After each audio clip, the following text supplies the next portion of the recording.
Breaking news చూస్తున్నాం. లోక్సభ ఎన్నికలకు Telangana BJP సిద్ధమైంది. అసెంబ్లీ ఎన్నికల్లో ఓటమితో డీలా పడ్డ రాష్ట్ర బీజేపీ పార్లమెంట్ ఎన్నికలపై ఫోకస్ పెట్టింది. రాష్ట్రంలోని 17 పార్లమెంట్ స్థానాలకు ఇప్పటికే అభ్యర్థులను ఖరారు చేసినట్లు తెలుస్తుంది. సికింద్రాబాద్ నుంచి కిషన్ రెడ్డి, కరీంనగర్ నుంచి బండి సంజయ్, ఆదిలాబాద్ నుంచి ధర్మపురి అరవింద్, ఇక నల్గొండ నుంచి నూకాల నరసింహారెడ్డి, మహబూబ్ నగర్ నుంచి డీకే అరుణ, మల్కాజ్గిరి నుంచి ఈటెల రాజేందర్ పేర్లు దాదాపు ఖరారయ్యాయి.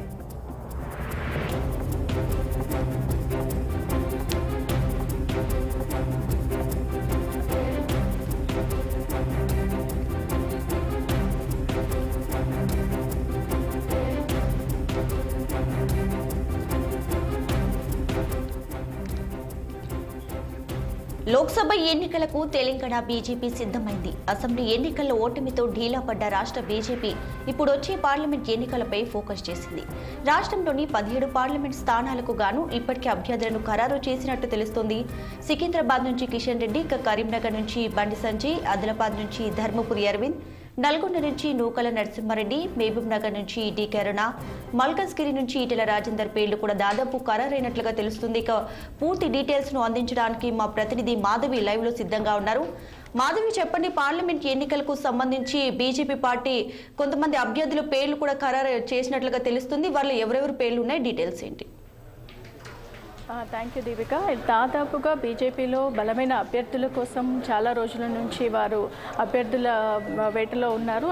బలమైన అభ్యర్థులు ఉంటేనే, అంటే గత అసెంబ్లీ ఎలక్షన్స్ వీరికి ఒక గుణపాఠంగా కూడా వీరు ముందు జాగ్రత్తతోని పార్లమెంట్ ఎలక్షన్స్లో ఎక్కడెక్కడ ఏ అభ్యర్థిని నిలబెడితే వీరు సీట్లు సాధించగలుగుతారు అనే ఉద్దేశంతో, అంటే ఆచితూచి ఎక్కడెక్కడ ఏ పార్టీ నేతలను పెట్టాలి, అంటే ఎవరెవరు సీనియర్లు, ఎవరెవరు ఇప్పుడు చాలామంది బరిలో ఉన్నారు.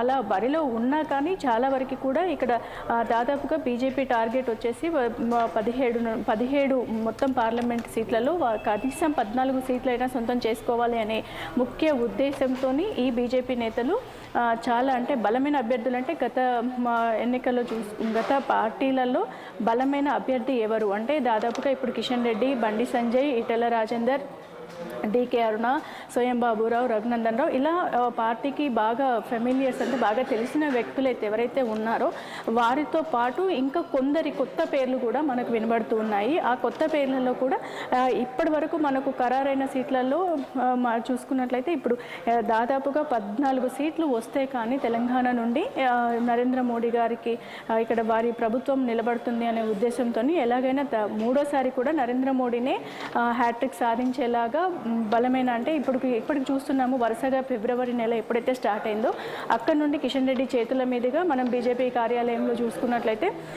పరంపరలో కొనసాగుతున్నాయి. అంటే ఈ కార్యకర్తలు అలాగే బీజేపీ నేతలు పరంపర, అంటే వారు రావడము, కండువాలు కప్పుకోవడము, వివిధ డిస్టిక్ల నుంచి కూడా ఆదిలాబాద్, నల్గొండ, వరంగల్, ఇలా చాలా డిస్టిక్స్ల నుంచి కూడా వచ్చి బీజేపీలో చేరుతున్నారు. దీనికి ఇంకొక ప్లస్ పాయింట్ ఏంటి అంటే, ఈ రామ మందిరం ఎప్పుడైతే నిర్మించారో రామ మందిర ప్రాణ ప్రతిష్ఠ తర్వాత కూడా బీజేపీకి కొత్త ఊపు అందుకున్నట్టుగా కూడా జాతీయ జనతా పార్టీ చూస్తుంది. అంటే ఈ రామ మందిర ప్రాణ ప్రతిష్ఠతో చాలా మందిలో కూడా భారతీయ జనతా పార్టీ పైన ఒక అంటే పాజిటివ్ ఎనర్జీ లాగా ఫీల్ అవుతున్నారు. దీంతో పాటు వారికి కూడా బలమైన, అంటే మేము ఎలాగైనా ఈ గెలుపు సాధిస్తాము అనే ఉద్దేశంతో భారతీయ జనతా పార్టీ కూడా ఎంతో ఆశాభావం వ్యక్తం చేస్తుంది.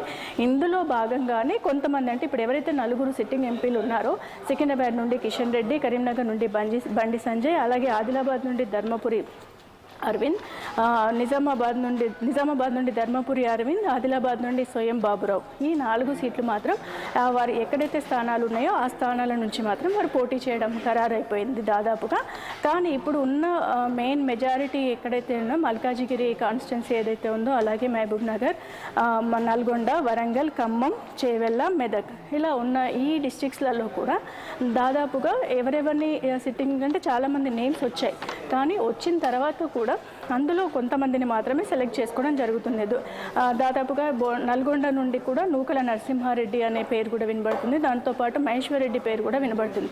అయినా సరే అందులో నూకల నరసింహారెడ్డి పేరు బలంగా వినబడడం మనం చూస్తున్నాం. అలాగే భువనగిరి నుంచి మాజీ ఎంపీ బూరు నరసయ్య గౌడ్ కూడా ఎందుకు ఇక్కడ, అంటే అతనికి కూడా ఈ దీంట్లో బాగా ఎక్స్పీరియన్స్ ఉంది. అంటే ఒక మంత్రిగా మినిస్ట్రీ పనిచేసిన అతను ఇప్పుడు దీంట్లో బీజేపీలోకి రావడంతో కూడా ఒక బలాన్ని చేకూర్చుకొని అతనికి మెయిన్ అంటే రాణి రుద్రమ్మ ఇంక ఇతరత్ర పేర్లు కూడా మనకు వినబడుతున్నాయి అక్కడ. కాకపోతే సీనియారిటీ ఎవరికైతే ఉందో, అంటే ఈ రాజకీయాలలో అనుభవం ఎవరికైతే ఉందో వారిని సీనియారిటీని చూసుకొని వారి ఏవైతే కార్యకర్తలు చేసే పనులను బట్టి కూడా, నేతలు చేసే పనులను బట్టి కూడా వాళ్ళు అక్కడ ఏ డివిజన్లో వాళ్ళు ఎక్కువగా మెజారిటీ సాధించగలుగుతారో వారిని మాత్రం వీళ్ళు సెలెక్ట్ చేయడం జరుగుతుంది. అందులో భువనగిరి నుంచి బూర నర్సేగౌడ్ని సెలెక్ట్ చేసుకున్నట్టుగా తెలుస్తుంది. అలాగే నాగర్ కర్నూలు నుండి బంగారు శృతిని కూడా సెలెక్ట్ చేశారు. మల్కాజిగిరిలో మాత్రం 3-4 పేర్లు వినిపిస్తున్న నేపథ్యంలో కూడా ఈటల రాజేందర్ పేరు మాత్రం బలంగా వినబడుతుంది. ఎందుకనంటే ఈటల రాజేందర్